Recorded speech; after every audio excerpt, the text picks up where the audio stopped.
Et voilà, ces personnages vont vous jouer l'histoire d'Antigone. Antigone, c'est la petite maigre qui est assise là-bas et qui ne dit rien. Elle regarde droit devant elle. Elle pense. Elle pense qu'elle va être Antigone tout à l'heure, qu'elle va surgir soudain de la maigre jeune fille noiraude et renfermée que personne ne prenait au sérieux dans la famille, et se dresser seule en face du monde, seule en face de Créon, son oncle, qui est le roi. Elle pense qu'elle va mourir, qu'elle est jeune, et qu'elle aussi, elle aurait bien aimé vivre. Mais il n'y a rien à faire, elle s'appelle Antigone, et il va falloir qu'elle joue son rôle jusqu'au bout. Et depuis que ce rideau s'est levé, elle sent qu'elle s'éloigne à une vitesse vertigineuse de sa sœur, Ismène, qui bavarde et rit avec un jeune homme. Elle sent qu'elle s'éloigne de nous aussi, qui sommes là, bien tranquilles à la regarder. De nous qui n'avons pas à mourir ce soir. Le jeune homme avec qui parle la blonde, la belle, l'heureuse Ismène, c'est Aimon, le fils de Créon. Il est le fiancé d'Antigone. Tout le portait vers Ismène. Son goût de la danse et des jeux, son goût du bonheur et de la réussite, sa sensualité aussi, car Ismène est bien plus belle qu'Antigone. Et puis un soir de bal, où il n'avait dansé qu'avec Ismène, un soir où Ismène avait été éblouissante dans sa nouvelle robe, il a été trouvé Antigone, qui rêvait dans un coin comme en ce moment, ses bras entourant ses genoux, et il lui a demandé d'être sa femme. Personne n'a jamais compris pourquoi. Antigone a levé sans étonnement ses yeux graves sur lui, et lui a dit oui, avec un petit sourire triste. L'orchestre attaquait une nouvelle danse. Ismène riait aux éclats là-bas, au milieu des autres garçons. Et voilà, maintenant lui, il allait être le mari d'Antigone. Il ne savait pas qu'il ne devait jamais exister de mari d'Antigone sur cette terre et que ce titre princier lui donnait seulement le droit de mourir. Cet homme, robuste, aux cheveux grisonnants, qui médite là, près de son page, c'est Créon, c'est le roi. Il a des rides, il est fatigué, il joue au jeu difficile de conduire les hommes. Avant, du temps d'Édipe, quand il n'était que le premier personnage de la cour, il aimait la musique, les belles reliures, les longues flâneries chez les petits antiquaires de Thèbes, mais Édipe et ses fils sont morts. Il a laissé ses livres, ses objets, il a retroussé ses manches et il a pris leur place. Alors quelquefois, le soir, il est fatigué. Et il se demande s'il n'est pas vain de conduire les hommes, si ce n'est pas un office sordide qu'on doit laisser à d'autres, plus fruste. Et puis, au matin, des problèmes précis se posent qu'il faut résoudre, et il se lève, tranquille, comme un ouvrier au seuil de sa journée. Créon est seul avec son petit page, qui est trop petit, et qui ne peut rien non plus pour lui. Ce garçon là-bas au fond, qui rêve, adossé au mur, solitaire, c'est le messager. C'est lui qui viendra annoncer la mort d'Aimon tout à l'heure. C'est pour cela qu'il n'a pas envie de bavarder ni de se mêler aux autres. Il sait déjà. Enfin, ces trois hommes qui jouent, ce sont les gardes.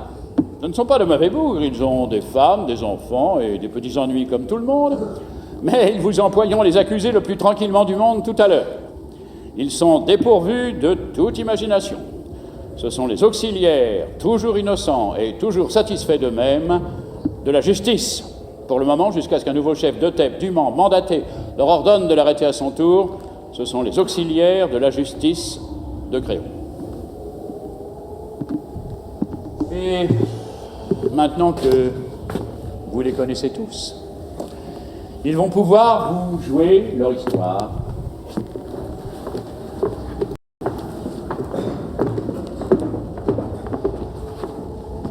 Elle commence au moment où les deux fils d'Édipe, Éthéocle et Polynice, qui devaient régner sur Thèbes 1 an chacun à tour de rôle, se sont battus et entretués sous les murs de la ville.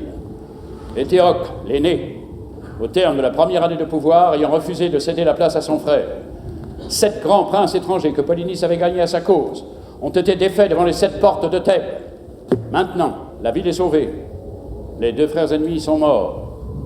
Et Créon, le roi, a ordonné qu'à Éthéocle, le bon frère, il serait fait d'imposantes funérailles, mais que Polynice, le vaurien, le révolté, le voyou, serait laissé sans pleurs et sans sépulture, la proie des corbeaux et des chacals. Quiconque osera lui rendre les devoirs funèbres sera impitoyablement puni de mort.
D'où viens-tu?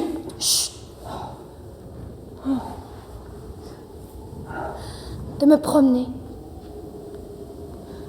Nourrice, c'était beau. Tout était gris.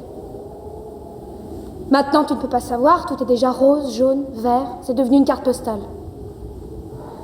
Il faut te lever plus tôt, Nourrice, si tu veux voir un monde sans couleur.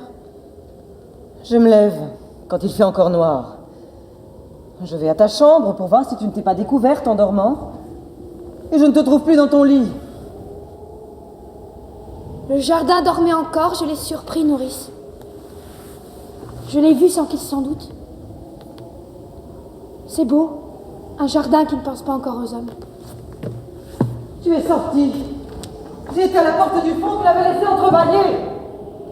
Dans les champs, c'était tout mouillé. Et cela attendait. Tout attendait. Je faisais un bruit énorme toute seule sur la route. Et j'étais gênée parce que je savais bien que c'était pas moi qu'on attendait. Alors j'ai enlevé mes sandales et je me suis glissée dans la campagne sans qu'elle s'en aperçoive. Il va falloir te laver les pieds avant de te remettre au lit. Je ne me recoucherai pas ce matin. À 4 heures. Il n'était pas 4 heures. Je me lève pour voir si elle n'était pas découverte. Je trouve son lit froid et personne dedans. Tu crois que si on se levait comme ça, tous les matins, ce serait tous les matins aussi beau, Nourrice, d'être la première fille dehors? La nuit. C'était la nuit. Et tu veux me faire croire que tu as été te promener? Menteuse. D'où viens-tu? C'est vrai, c'était encore la nuit. Et il n'y avait que moi, dans toute la campagne, à penser que c'était le matin. C'est merveilleux, Nourrice. jour la première, aujourd'hui. Fais la folle. Fais la folle. Je la connais, la chanson. J'ai été fille avant toi. Et pas commode non plus. Mais dure tête comme toi, non. D'où viens-tu, mauvaise? Non, pas mauvaise. Tu avais un rendez-vous, hein? Dis non, peut-être. Oui, j'avais un rendez-vous. Tu as un amoureux? Oui, nourrice. Oui, le pauvre. J'ai un amoureux. Ah, c'est du joli, c'est du propre. Toi, la fille d'un roi. Donnez-vous du mal. Donnez-vous du mal pour les élever, elles sont toutes les mêmes. Tu n'étais pourtant pas comme les autres, toi. À t'attiffer toujours devant la glace, à te mettre du rouge aux lèvres, à chercher à se contre-marque. Qui est-ce? Un voyou, hein, peut-être. Un garçon que tu ne peux pas dire à ta famille. Voilà, c'est lui que j'aime, je veux l'épouser. C'est ça. Hein? C'est ça? Réponds donc, fanfaronne. Oui, nourrice. Et elle dit oui. Miséricorde. Je l'ai eue toute gamine. J'ai promis à sa pauvre mère que j'en ferais une honnête fille. Et voilà. Mais ça ne va pas se passer comme ça, ma petite. Je ne suis que ta nourrice. Et tu me traites comme une vieille bête, bon. Mais ton oncle Créon saura, je te le promets. Oui, nourrice. Mon oncle Créon saura. Laisse-moi maintenant. Et tu verras ce qu'il dira quand il apprendra que tu te lèves la nuit. Et Aimon? Et ton fiancé? Car elle est fiancée. Elle est fiancée et à 4 heures du matin, elle quitte son lit pour aller courir avec un autre. Et ça vous répond qu'on la laisse. Ça voudrait qu'on ne dise rien. Mais tu sais ce que je devrais faire? Te battre, comme lorsque tu étais petite. Nounou, tu ne devrais pas trop crier. Tu ne devrais pas être trop méchante ce matin. Pas crier. Je ne dois pas crier par-dessus le marché. Moi qui avais promis à ta mère. Qu'est-ce qu'elle me dirait, ta mère, si elle était là? Une vieille bête. Oui. Une vieille bête qui n'a pas su me la garder pure, ma petite. Toujours à crier, à faire le chien de garde, à leur tourner autour avec des lainages pour qu'elles ne prennent pas froid, ou des laits de poule pour les rendre fortes. Mais à 4 heures du matin, tu dors, vieille bête. Tu dors, toi qui ne peux pas fermer l'œil. Et tu les laisses filer, marmotte. Et quand tu arrives, le lit est froid. Voilà ce qu'elle me dira, ta mère, là-haut, quand j'y monterai. Et moi, j'aurais honte. Honte à en mourir s'il n'était pas déjà morte. Je ne pourrais que baisser la tête et répondre. Madame Jocaste, c'est vrai? Non. Nourrice ne pleure plus. Tu pourras regarder maman bien en face quand tu iras la retrouver. Et elle te dira bonjour, nounou. Merci pour la petite Antigone, tu as bien pris soin d'elle. Elle sait pourquoi je suis sortie ce matin. Tu n'as pas d'amoureux? Non, nounou. Tu te moques de moi alors? Oh, tu vois, je suis trop vieille. Tu étais ma préférée, malgré ton sale caractère. Ta sœur était plus douce. Je croyais que c'était toi qui m'aimais. Si tu m'aimais, tu m'aurais dit la vérité. Pourquoi ton lit était-il froid quand je suis venue te border? Nounou, je suis pure. Je n'ai pas d'autre amoureux qu'Aimon, mon fiancé, je te le jure. Je peux même te jurer, si tu veux, que je n'aurai jamais d'autre amoureux. Garde tes larmes. Garde tes larmes. Tu en auras peut-être besoin encore, nounou. Et quand tu pleures comme cela, je redeviens petite. Et il ne faut pas que je sois petite ce matin. Tu es déjà levée? Je viens de ta chambre. Oui, je suis déjà levée. Ah, toutes les deux alors. Toutes les deux, vous allez devenir folles et vous lever avant les servantes. Vous croyez que c'est bon d'être debout le matin, à jeun? Que c'est convenable pour des princesses? Oh, vous n'êtes seulement pas couvertes. Oh, non. Vous allez voir que vous allez encore me prendre mal. Laisse-nous, nourrice. Il ne fait pas froid, je t'assure, c'est déjà l'été. Va nous faire du café.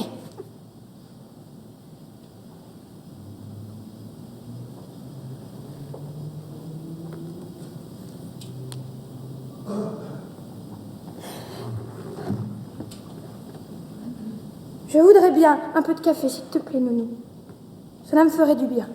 Ma colombe, la tête lui tourne d'être sans rien. Et je suis là comme une idiote, au lieu de lui donner quelque chose de chaud. Malade? Ce n'est rien, un peu de fatigue. C'est parce que je me suis levée tôt.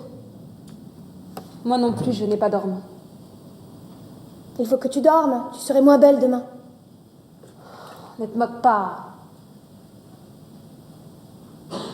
Je ne me moque pas. Cela me rassure ce matin que tu sois belle. Quand j'étais petite, j'étais si malheureuse, tu te souviens? Je te barbouillais de terre. Je te mettais des vers dans le cou.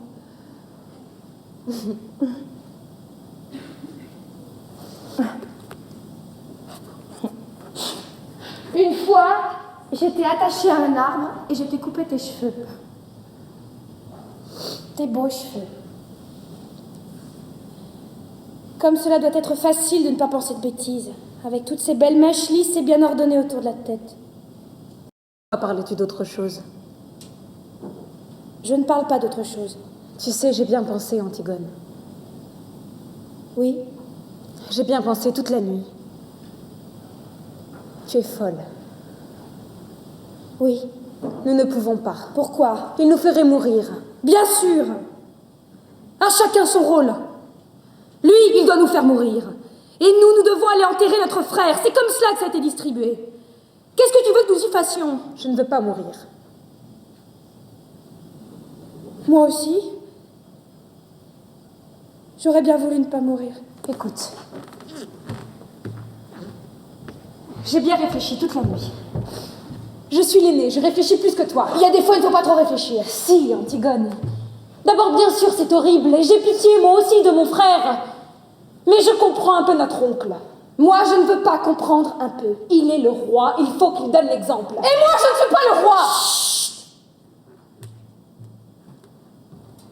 Il ne faut pas que je donne l'exemple, moi. Elle fait ce qui lui passe par la tête, la petite Antigone. La sale bête, l'entêtée, la mauvaise. Et puis après, on la met dans un coin ou dans un trou, et c'est bien fait pour elle. Elle n'avait qu'à ne pas désobéir. Allez, allez. Tes sourcils joints, ton regard droit devant toi et te voilà lancé sans écouter personne. Écoute-moi, j'ai raison plus souvent que toi.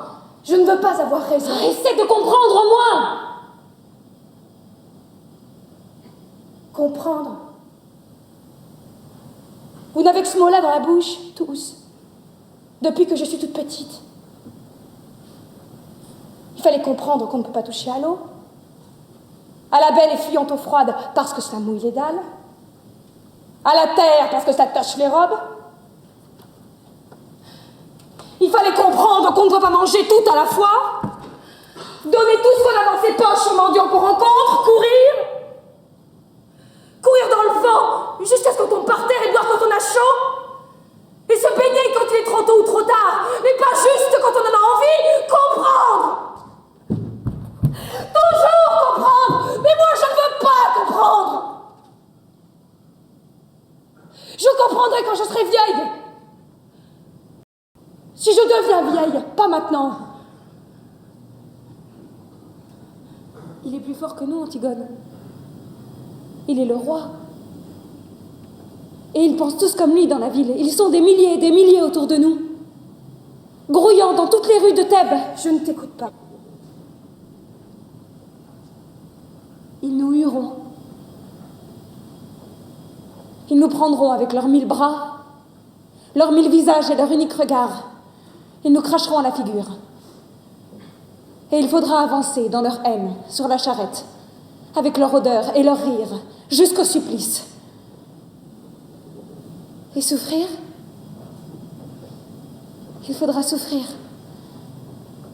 Sentir que la douleur monte, qu'elle est arrivée au point où on ne peut plus la supporter, qu'il faudrait qu'elle s'arrête, mais qu'elle continue pourtant et monte encore, comme une voix aiguë.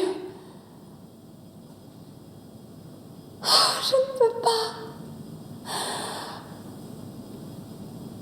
Je ne peux pas.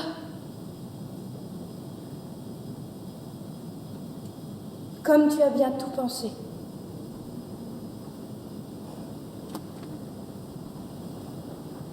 Toute la nuit. Pas toi? Si, bien sûr. Tu sais, moi, je ne suis pas très courageuse. Moi non plus. Mais qu'est-ce que cela fait? Tu n'as donc pas envie de vivre, toi? Pas envie de vivre. Qui se levait, la première le matin, rien que pour sentir l'air froid sur sa peau nue? Qui se couchait la dernière, seulement quand elle n'en pouvait plus de fatigue pour vivre encore un peu plus la nuit? Qui pleurait déjà, toute petite, en pensant qu'il y avait tant de petites bêtes, tant de brins d'herbe dans le pré, et qu'on ne pouvait pas tous les prendre? Oh, ma petite sœur. Ah non, laisse-moi! Ne me caresse pas! Ne nous mettons pas à pleurnicher ensemble maintenant! Tu as bien réfléchi, tu dis. Tu penses que toute la ville hurlante contre toi, tu penses que la peur et la douleur de mourir, c'est assez. Oui, sers-toi de ces prétextes. Je t'en supplie, Antigone. C'est bon pour les hommes de croire aux idées et de mourir pour elles. Toi, tu es une fille. Une fille, oui. Ai-je assez pleuré d'être une fille? Ton bonheur est là, devant toi. Et tu n'as qu'à le prendre, tu es fiancée. Tu es jeune, tu es belle. Non, je ne suis pas belle. Pas belle comme nous, mais autrement. Tu sais bien que c'est sur toi que se retournent les petits voyous dans la rue. Que c'est toi que les petites filles regardent passer, soudain muettes, sans pouvoir te quitter des yeux jusqu'à ce que tu aies tourné le coin. Des voyous. Des petites filles. Et aimons, Antigone.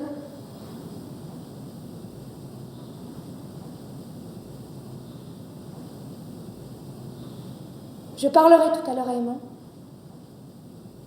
Aimon sera tout à l'heure une affaire réglée. Tu es folle. Tu m'as toujours dit que j'étais folle. Pour tout, depuis toujours.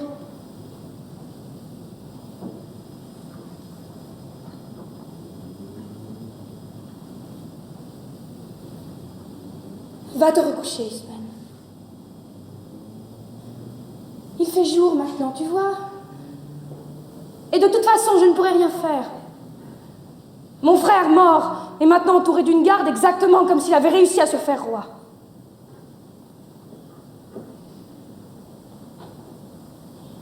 Va te recoucher. Tu es toute pâle de fatigue. Et toi? Je n'ai pas envie de dormir. Mais je te promets que je ne bougerai pas d'ici avant ton réveil. Nourrice va m'apporter à manger. Va dormir encore. Le soleil se lève seulement. Tu as les yeux tout petits de sommeil. Va.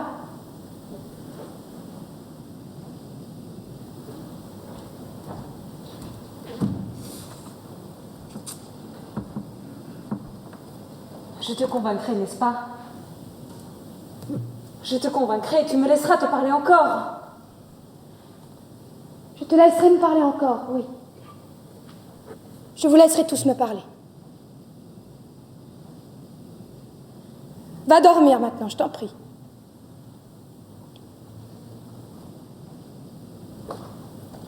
Tu serai moins belle demain.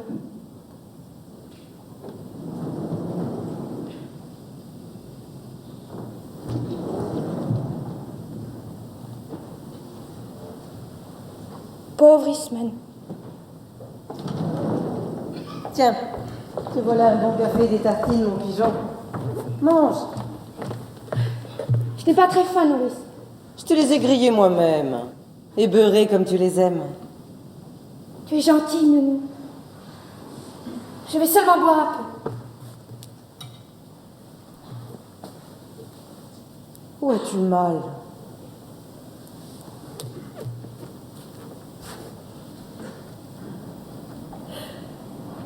Nulle part, Nounou.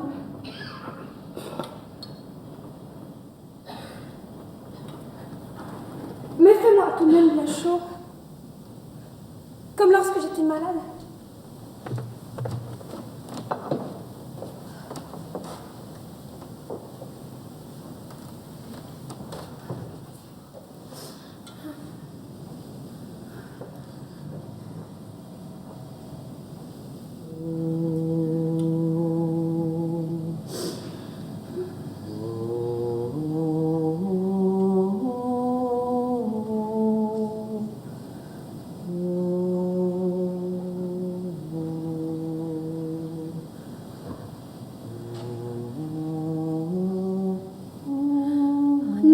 Forte que la fièvre. Nounou plus forte que le cauchemar. Plus forte que l'ombre qui ricane et se transforme de renard sur le mur. Plus forte que les 1000 insectes du silence qui rongent quelque chose quelque part dans la nuit. Plus forte que la nuit elle-même, avec ce ululement de folle qu'on n'entend pas. Nounou plus forte que la mort. Donne-moi ta main, comme lorsque tu restes à côté de mon lit. Et qu'est-ce que tu as, ma petite colombe? Rien, Nounou. Je suis seulement encore un peu petite pour tout cela. Mais il n'y a que toi qui dois le savoir. Trop petite pour quoi, ma mésange? Pour rien, Nounou. Et puis tu es là. Je tiens ta bonne main rugueuse qui sauve de tout, toujours. Je le sais bien. Peut-être qu'elle va me sauver encore. Tu es si puissante, Nounou. Mais qu'est-ce que tu veux que je fasse, ma tourterelle? Rien, Nounou. Seulement ta main, comme ça, là, sur mes joues.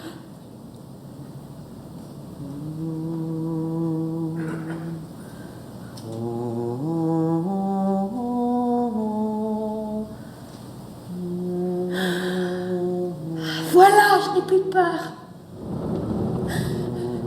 Ni du méchant ogre, ni du marchand de sable. Ni de Taou Taou qui passe et emmène les enfants.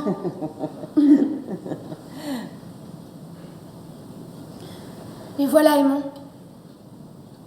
Laisse-nous nourrir.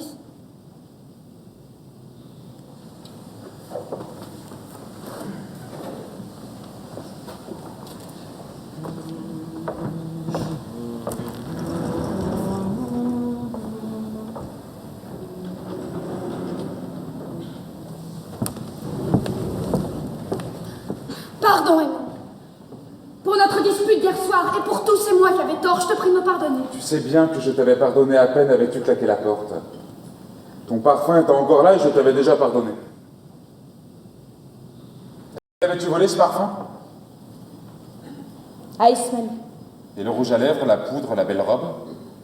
Aussi, En quel honneur t'étais-tu faite si belle? je te le dirai.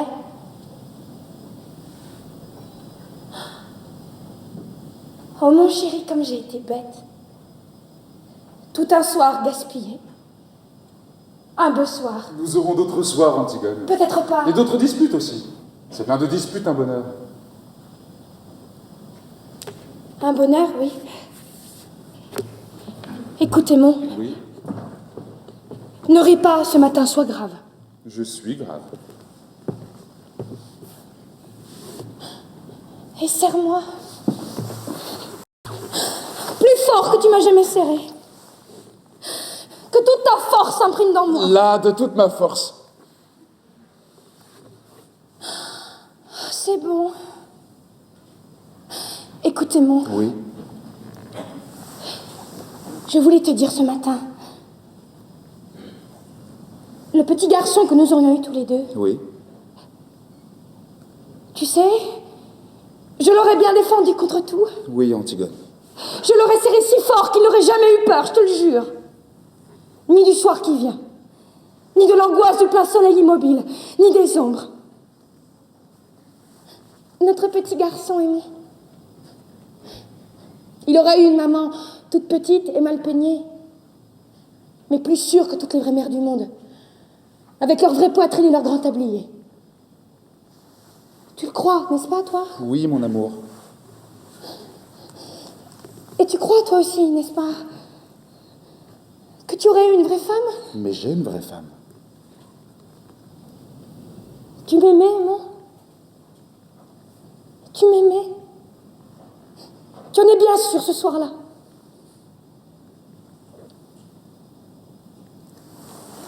Quel soir? Tu es sûr qu'à ce bal où tu es venu me chercher dans mon coin, tu t'es pas trompé de jeune fille? Tu es sûr que tu n'as jamais regretté depuis? Jamais pensé, tout au fond de toi, même une fois, que tu aurais plutôt dû demander Ismène? Idiote! Tu m'aimes, n'est-ce pas? Tu m'aimes comme une femme? Tes bras qui me serrent ne mentent pas. Tes grandes mains posées sur mon dos ne mentent pas. Ni ton odeur, ni ce bon chaud, ni cette grande confiance qui m'inonde quand j'ai la tête au creux de ton cou. Oui, Antigone, je t'aime comme une femme. Mais je suis noire et maigre, Ismène est rose et dorée comme un fruit. Antigone.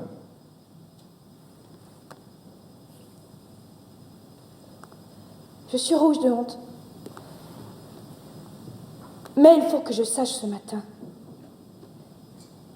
Dis la vérité, je t'en prie. Quand tu penses que je serai à toi, est-ce que tu sens, au milieu de toi, comme un grand trou qui se creuse, comme quelque chose qui meurt? Oui, Antigone.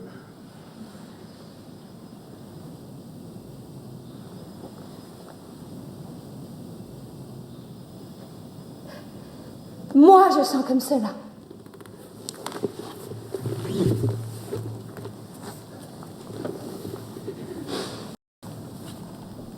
Et je voulais te dire que j'aurais été très fière d'être ta femme. Ta vraie femme, sur qui tu aurais posé ta main le soir en t'asseyant, sans penser, comme sur une chose bien à toi. Voilà. Maintenant, je vais te dire encore 2 choses. Et quand je te les aurai dites, il faudra que tu sortes sans me questionner. Même si elles te paraissent extraordinaires, même si elles te font de la peine. Jure-le-moi. Qu'est-ce que tu vas me dire encore? Non, jure-moi d'abord que tu sortiras sans rien me dire, sans même me regarder. Si tu m'aimes, jure-le-moi.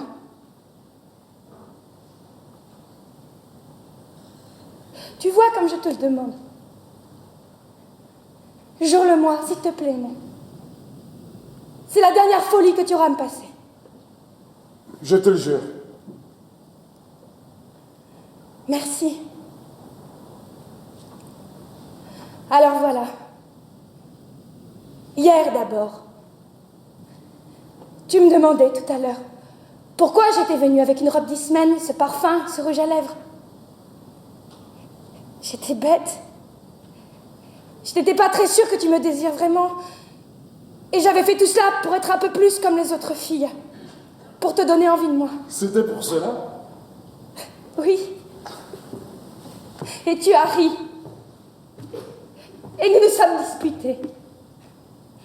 Et mon mauvais caractère a été le plus fort, je me suis sauvée.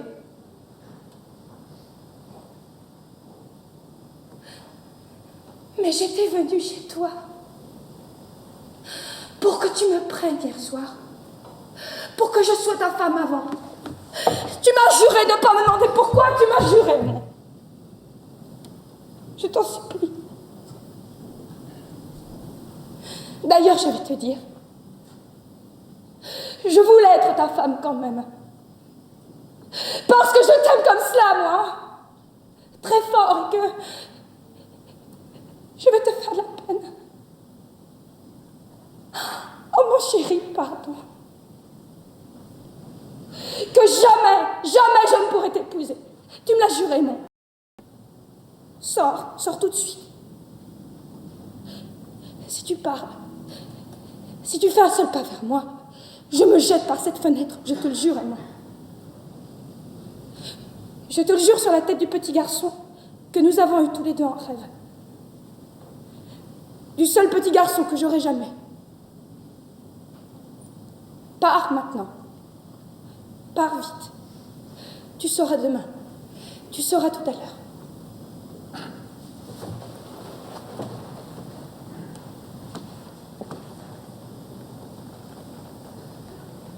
Pars, s'il te plaît, mon. C'est tout ce que tu peux faire encore pour moi, si tu m'aimes.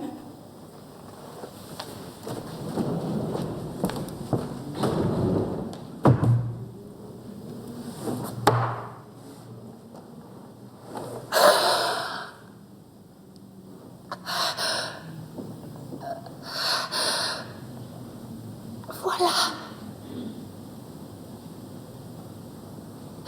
C'est fini pour Aimon, Antigone.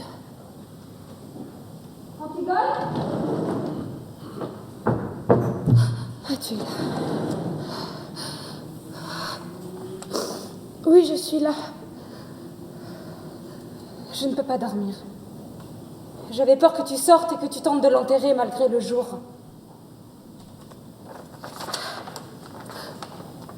Antigone, ma petite sœur, nous sommes tous là, autour de toi. Aimons-nous, nous et moi. Nous t'aimons et nous sommes vivants, nous. Nous avons besoin de toi.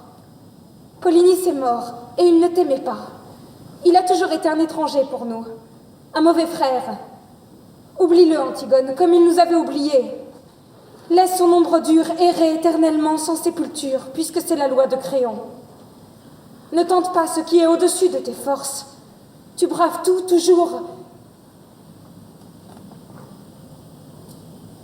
Mais tu es toute petite, Antigone.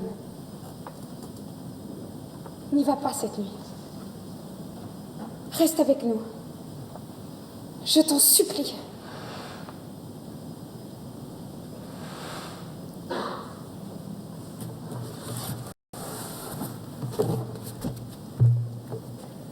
C'est trop tard. Ce matin, quand tu m'as rencontré, j'en venais.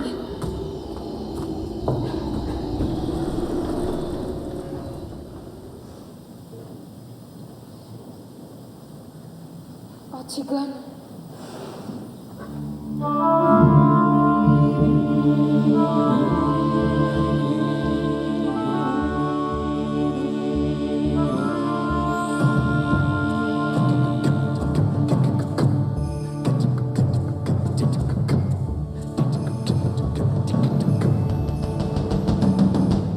Un garde, dis-tu? Un de ceux qui gardent le cadavre. Fais-le entrer.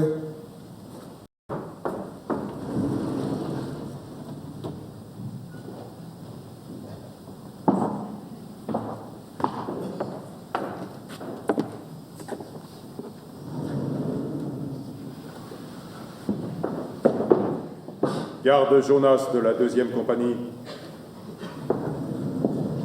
Qu'est-ce que tu veux? Voilà, chef. On a tiré au sort pour savoir celui qui viendrait et le sort est tombé sur moi. Alors voilà, chef, je suis venu parce qu'on a pensé qu'il valait mieux qu'il n'y en ait qu'un qui explique. Et puis parce qu'on ne pouvait pas abandonner le poste tous les trois. Qu'as-tu à me dire? Eh bien voilà, chef. Le cadavre. On a veillé pourtant. On avait la relève de 2 heures, la plus dure. Vous savez ce que c'est au moment où la nuit va finir, ce plomb entre les yeux, la nuque qui tire, et puis toutes ces ombres qui bougent et le brouillard du petit matin qui se lève. Ah, ils ont bien choisi leur heure. On était là, on parlait, on battait la semelle. On ne dormait pas, chef. Ça, on peut vous le jurer tous les trois qu'on ne dormait pas. D'ailleurs, avec le froid qu'il faisait...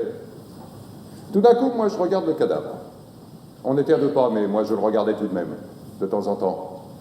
Je suis comme ça, moi, chef. Je suis méticuleux. C'est pour ça que mes supérieurs, ils disent, avec Jonas... C'est moi qui l'ai vu le premier, chef.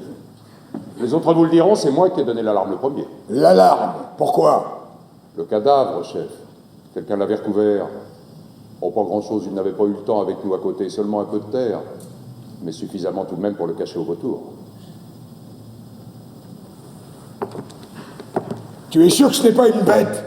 En grattant? Non, chef, on a d'abord espéré ça, nous aussi, mais la terre était jetée sur lui selon les rites. C'est quelqu'un qui savait ce qu'il faisait. Qui a osé? Qui a été assez fou pour braver ma loi? As-tu relevé des traces? Rien. Rien qu'un pas plus léger qu'un passage d'oiseau. Après, en cherchant mieux, on a trouvé plus loin une pelle. Une petite pelle d'enfant, toute vieille, toute rouillée. On a pensé que ça ne pouvait pas être un enfant qui avait fait le coup. Un enfant? L'opposition. Brisée qui sourd et mine déjà partout. Les amis de Polynice avec leur or bloqué dans Thèbes. Les chefs de la plèbe, soudainement alliés au prince. Et les prêtres, essayant de pêcher quelque chose au milieu de tout cela. Un enfant. Ils ont dû penser que ce serait plus touchant. Je le vois d'ici, leur enfant, avec sa gueule de tueur à pointer. Et la petite pelle soigneusement enveloppée dans du papier sous sa veste. Ah, à moins qu'il n'ait dressé un vrai enfant, avec des phrases. Une innocence inestimable pour le parti. Un vrai petit garçon pâle, qui crachera devant mes fusils. Un précieux sang bien frais sur mes mains. Double aubaine. Maison des complices. Et dans ma garde, peut-être. À qui avez-vous déjà parlé de cette affaire? À personne, chef, on a tout de suite tiré au sort et je suis venu. Alors écoute bien, votre garde est doublée, renvoyez la relève. Voilà l'ordre. Je ne veux que vous près du cadavre. Et pas un mot. Vous êtes tous coupables d'une négligence, vous serez punis, de toute façon. Mais si tu parles, si le bruit court dans la ville qu'on a recouvert le cadavre de Polynice, alors vous mourrez, tous les trois. On n'a pas parlé, chef, je vous le jure. Mais moi, j'étais ici. Et peut-être que les autres, ils l'ont déjà dit à la relève. Chef, j'ai 2 enfants. Il y en a un qui est tout petit. Vous témoignerez pour moi que j'étais ici, chef, devant le conseil de guerre. J'étais ici, moi, avec vous. J'ai un témoin. Si on a parlé, ce sera les autres, ou ce sera pas moi. J'ai un témoin, moi. Alors va vite. Si personne ne sait, tu vivras.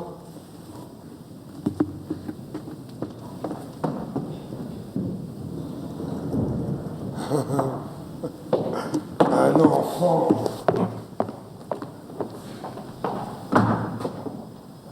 Tu mourrais, toi, pour moi? Tu crois que tu irais avec ta petite pelle? Ah, bien sûr. Tu irais tout de suite, toi aussi.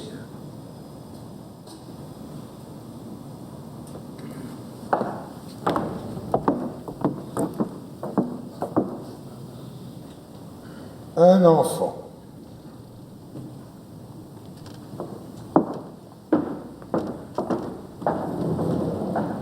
Et voilà.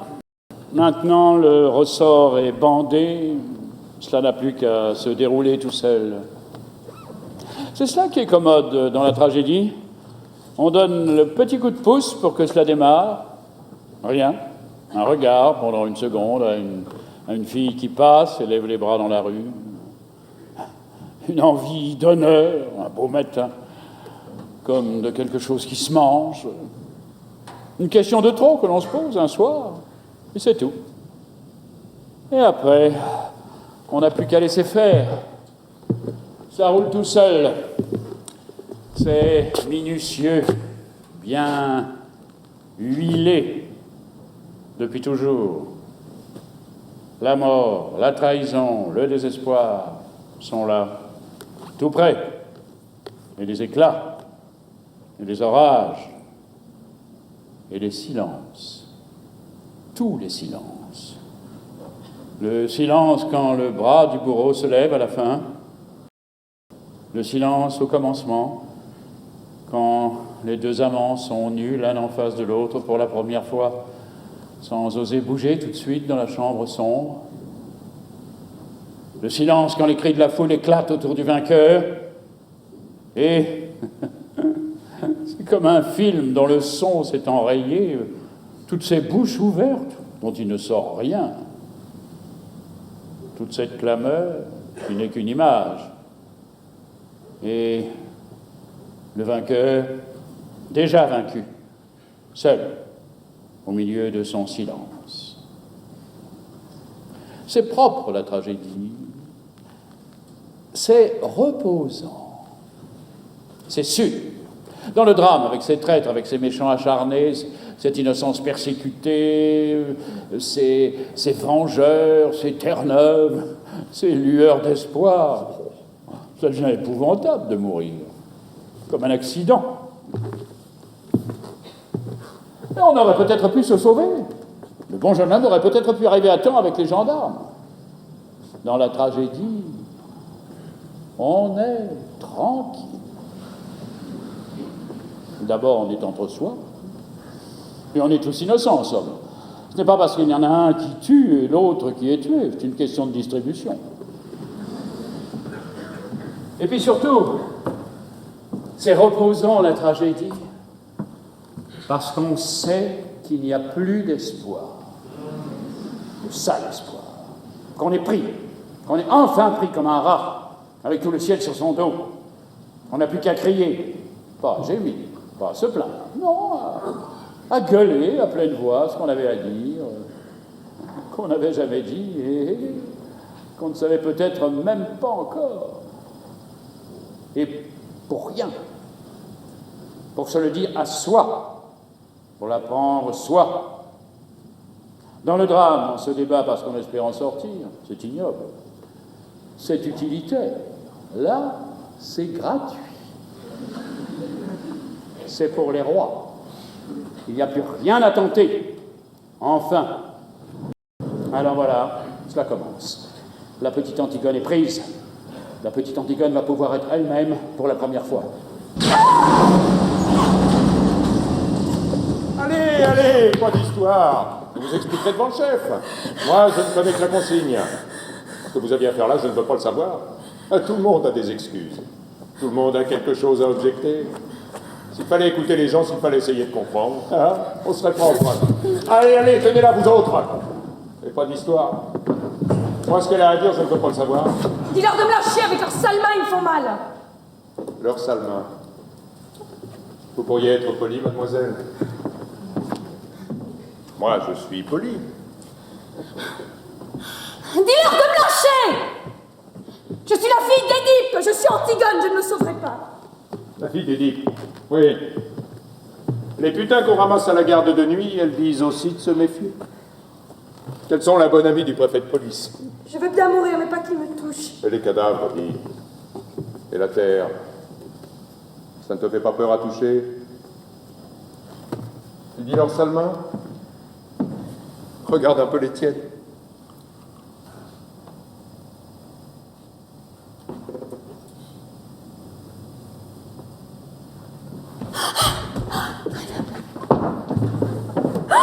On t'avait pris cet appel? Il a fallu que tu en fasses avec tes ongles la deuxième fois. Ah, cette audace! Je tourne le dos une seconde, je te demande une chic, allez, le temps de me la caler dans la joue, le temps de dire merci. Elle était là, à gratter comme une petite hyène. Et en plein jour! Et c'est qu'elle se débattait, cette garce, quand j'ai voulu la prendre. C'est qu'elle voulait me sauter aux yeux, hein. Elle criait qu'il fallait qu'elle finisse.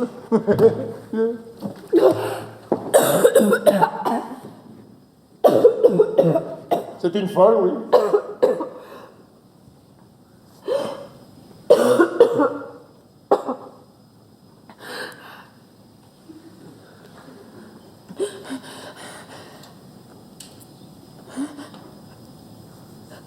Je voudrais m'asseoir un peu. S'il vous plaît. C'est bon qu'elle s'asseye. Mais n'en lâchez pas, vous autres.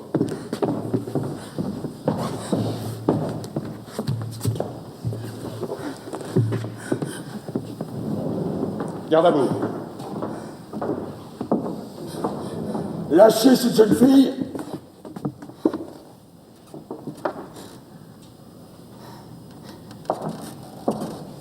Qu'est-ce que c'est? C'est le piquet de garde, chef. On est venu avec les camarades. Qui garde le corps? On a appelé la relève, chef. Je t'avais dit de la renvoyer. Je t'avais dit de ne rien dire. On n'a rien dit, chef. Mais comme on a arrêté celle-là, on a pensé qu'il fallait qu'on vienne. Et cette fois, on n'a pas tiré au sort. On est venus tous les trois. Imbécile.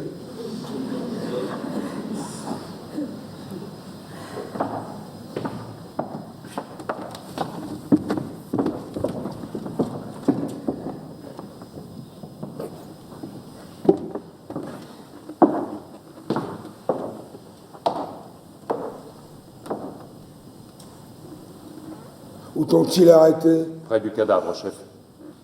Qu'allais-tu faire près du cadavre de ton frère? Tu savais que j'avais interdit de l'approcher? Ce qu'elle faisait, chef, c'est pour ça qu'on vous l'amène. Elle grattait la terre avec ses mains. Elle était en train de le recouvrir, encore une fois. Sais-tu bien ce que t'es en train de dire, toi? Chef, vous pouvez demander aux autres. On avait dégagé le corps à mon retour.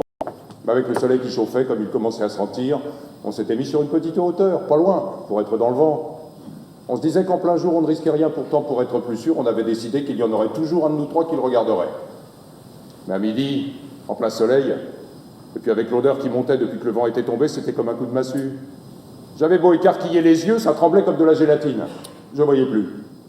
J'ai au camarade lui demander une chic pour passer ça. Le temps que je me la cale à la joue, chef, le temps que je lui dise merci, je me retourne, elle était là à gratter avec ses mains. En plein jour. Elle devait bien penser qu'on ne pouvait pas ne pas la voir. Et quand elle a vu que je lui courais dessus, vous croyez qu'elle s'est arrêtée, qu'elle a essayé de se sauver peut-être? Non, elle continuait de toutes ses forces, aussi vite qu'elle pouvait, comme si elle ne me voyait pas arriver. Et quand je l'empoignais, elle se débattait comme une diablesse. Elle voulait continuer encore. Elle me criait de la laisser, que le corps n'était pas encore tout à fait couvert. C'est vrai? Oui, c'est vrai. On a découvert le corps comme de juste, et on a passé la relève sans parler de rien. Et on est venu vous l'amener, chef. Voilà. Et cette nuit, la première fois, c'était toi aussi? Oui, c'était moi. Avec une petite pelle de fer qui nous servait à faire des châteaux de sable sur la plage pendant les vacances. C'était justement la pelle de Polynice. Il avait gravé son nom au couteau sur le manche. C'est pour cela que je l'avais laissée près de lui. Mais ils l'ont prise. Alors la seconde fois, j'ai dû recommencer avec mes mains. On aurait dit une petite bête qui grattait. Même qu'au premier coup d'œil, avec l'air chaud qui tremblait, le camarade a dit « Bah non, c'est une bête. Penses-tu » Je lui dis « C'est trop fin pour une bête. C'est une fille. » C'est bien. On vous demandera peut-être un rapport tout à l'heure. Pour le moment, laissez-moi seul avec elle. Petit, conduis ces hommes à côté et qu'ils restent au secret, jusqu'à ce que je revienne les voir.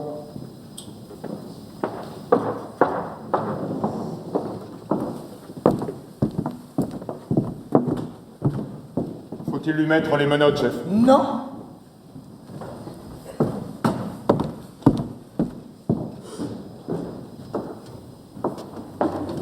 Avais-tu parlé de ton projet à quelqu'un? Non. As-tu rencontré quelqu'un sur ta route? Non. Tu es bien sûr? Oui. Alors écoute-moi bien. Tu vas rentrer chez toi te coucher. Dire que tu es malade, que tu n'es pas sorti depuis hier. Ta nourrice dira comme toi. Je ferai disparaître ces trois hommes. Pourquoi? Puisque vous savez bien que je recommencerai.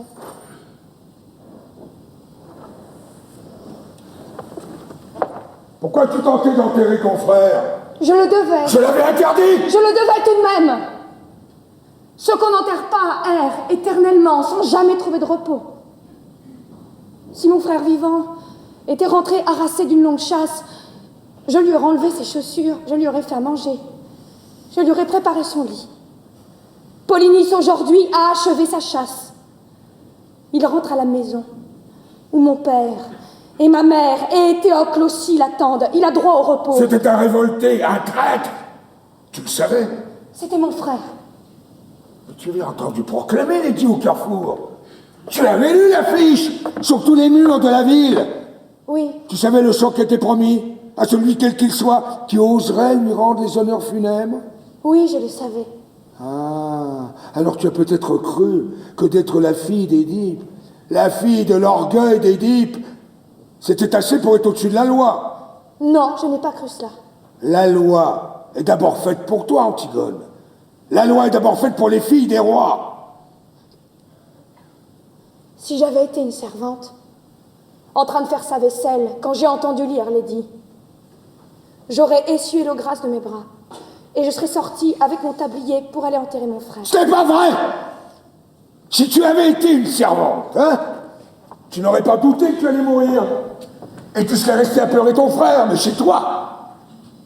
Seulement tu as pensé que tu étais de race royale, ma nièce, la fiancée de mon fils, et que quoi qu'il arrive, je n'oserais pas te faire mourir. Vous vous trompez. J'étais certaine que vous me feriez mourir, au contraire. Voilà, l'orgueil. L'orgueil d'Édipe, tu es l'orgueil d'Édipe. Ah, maintenant que je l'ai trouvé au fond de tes yeux, je te crois. Tu as dû penser que je te ferais mourir. Et cela paraissait un dénouement alors tout naturel pour toi, orgueilleuse. Pour ton père non plus, je ne dis pas le bonheur, il n'en était pas question. Mais le malheur humain, c'était trop peu. Parce que l'humain vous gêne aux entournures dans la famille.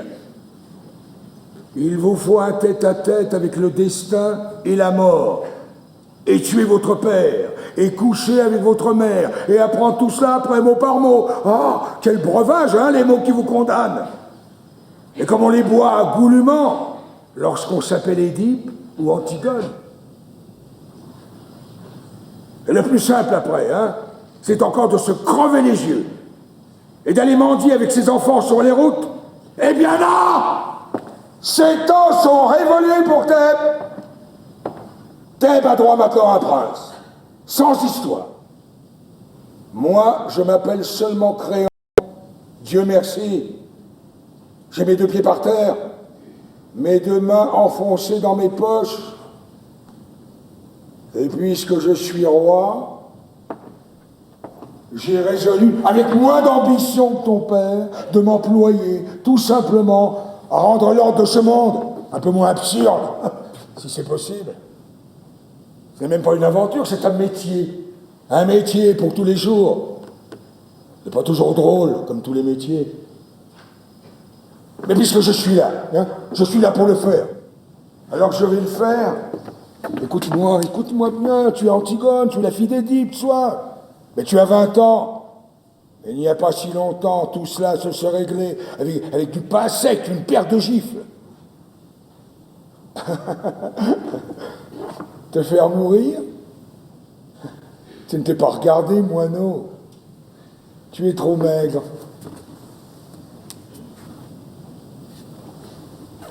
Tu vas rentrer chez toi tout de suite faire ce que je t'ai dit.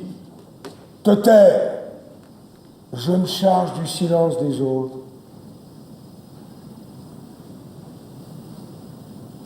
Allez, va.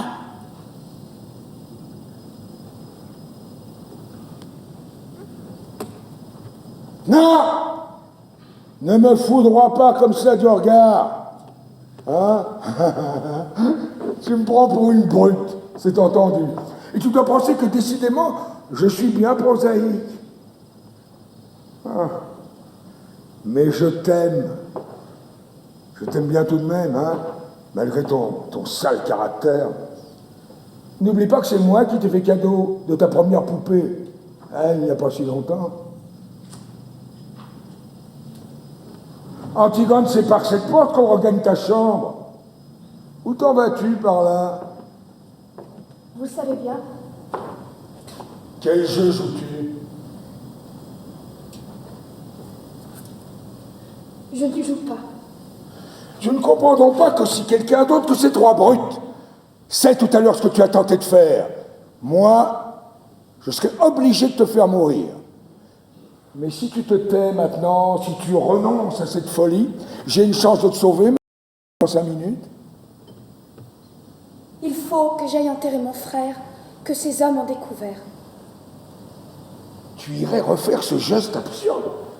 Mais il y a une autre garde autour du corps de Polynice, et même si tu parviens à le recouvrir encore, on dégagera son cadavre, tu le sais bien. Que peux-tu donc sinon t'ensanglanter encore les ongles? Te faire prendre? Rien d'autre que cela, je le sais.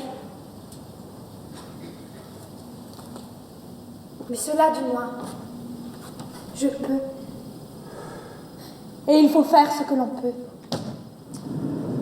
Tu y crois donc vraiment, toi, à cet enterrement dans les règles, à cette ombre de ton frère condamné à errer toujours, si on ne jette pas sur le cadavre un petit peu de terre avec la formule du prêtre? Tu l'auras déjà entendu, toi, la réciter au prêtre de Thèbes, la formule? Tu as vu ces pauvres têtes d'employés fatigués, écourtant les gestes, avalant les mots, bâclant ce mort pour en prendre un autre avant le repas de midi? Oui, je les ai vus. Et tu n'as jamais pensé alors que si c'était un être que tu aimais vraiment, qui était là, couché, dans cette boîte, tu te mettrais à hurler tout d'un coup, alors crier de se taire, de s'en aller? Si, je l'ai pensé. Et tu risques la mort maintenant parce que j'ai refusé à ton frère ce passeport dérisoire, ce bredouillage en série sur sa dépouille, cette pantomime dont tu aurais été la première à avoir honte et mal si on l'avait joué. C'est absurde. Oui, c'est absurde. Ben pourquoi fais-tu ce geste alors? Pour les autres? Pour ceux qui y croient? Ou pour les dresser contre moi? Non. Ni pour les autres, ni pour ton frère. Pour qui alors? Pour personne. Pour moi. Ah, tu as donc tellement envie de mourir. C'est vrai. Tu as l'air d'un petit gibier pris. Ne vous attendrissez pas trop sur moi. Faites comme moi, faites ce que vous avez à faire. Mais si vous êtes un être humain, faites-le vite. Voilà tout ce que je vous demande. Je n'aurai pas du courage éternellement, c'est vrai.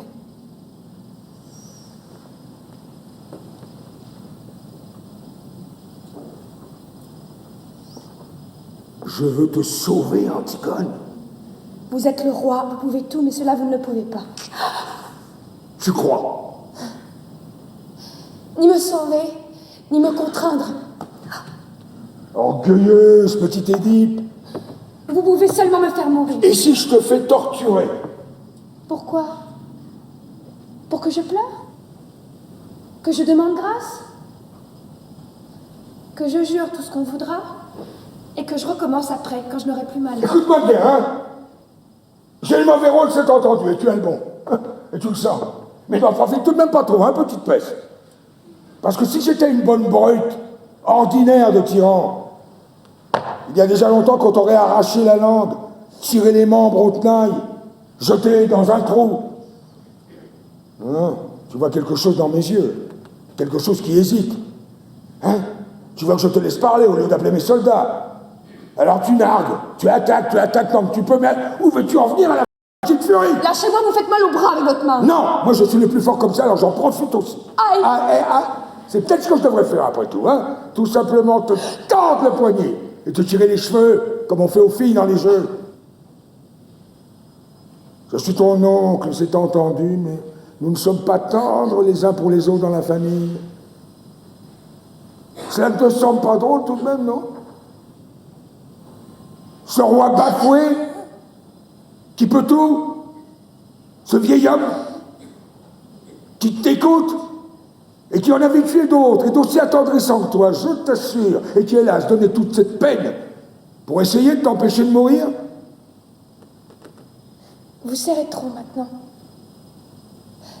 Cela ne me fait même plus mal. Je n'ai plus de bras. Je sais pourtant si j'ai autre chose à faire aujourd'hui. Mais je vais tout de même perdre le temps qu'il faudra. Et te sauver, petite peste. Au lendemain d'une révolution ratée, il n'y a plus pas sur la planche, je t'assure. Mais les affaires urgentes attendront. Je ne veux pas te laisser mourir dans une histoire de politique. Tu vaux mieux que ça. Hein? Et parce que ton Polynice, cette ombre éplorée, et ce corps qui se décompose entre ses gardes, et tout ce pathétique et d'enflamme, tout cela, ce n'est qu'une histoire de politique. D'abord, je ne suis pas tendre, mais je suis délicat. J'aime ce qui est propre, net, bien lavé. Parce que tu crois que ça ne me dégoûte pas autant que toi, non? Cette viande qui pourrit au soleil. Mais il faut que tout aille comme ça pendant quelque temps. Tu penses bien que j'aurais fait enterrer ton frère, ne fût que pour l'hygiène. Mais pour que les brutes que je gouverne comprennent, il faut que ça pue. Le cadavre de Polynice, dans toute la ville, pendant un mois. Vous êtes odieux! Oui, mon petit... C'est le métier qu'il veut.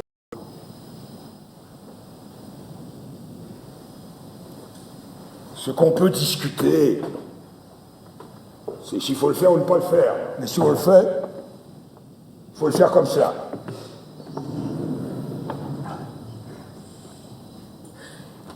Et pourquoi le faites-vous? Un matin, je me suis réveillé, roi de Thèbes. Et Dieu sait si j'aimais autre chose dans la vie que d'être puissant. Il fallait dire non, alors. Ah, je le pouvais. Mais je me suis senti tout à coup comme un ouvrier qui refusait un ouvrage. Cela ne m'a pas paru honnête. J'ai dit oui. Eh bien, tant pis pour vous. Moi, je n'ai pas dit oui. Qu'est-ce que vous voulez que ça me fasse à moi? Votre politique, vos nécessités, vos pauvres histoires. Moi, je peux dire non encore à tout ce que je n'aime pas. Et je suis seul juge. Et vous, avec votre couronne, avec vos gardes, avec votre attirail, vous pouvez seulement me faire mourir parce que vous avez dit oui. Écoute-moi. Mais si je veux, moi, je peux ne pas vous écouter. Vous avez dit oui. Je n'ai plus rien à apprendre de vous. Pas vous. Vous êtes là, à boire mes paroles. Et si vous n'appelez pas vos gardes, c'est pour m'écouter jusqu'au bout. Tu m'amuses. Non. Je vous fais peur. Et c'est pour ça que vous essayez de me sauver. Ça serait tout de même plus commode de garder une petite Antigone muette et vivante dans ce palais. Vous êtes trop sensible pour faire un bon tyran, voilà.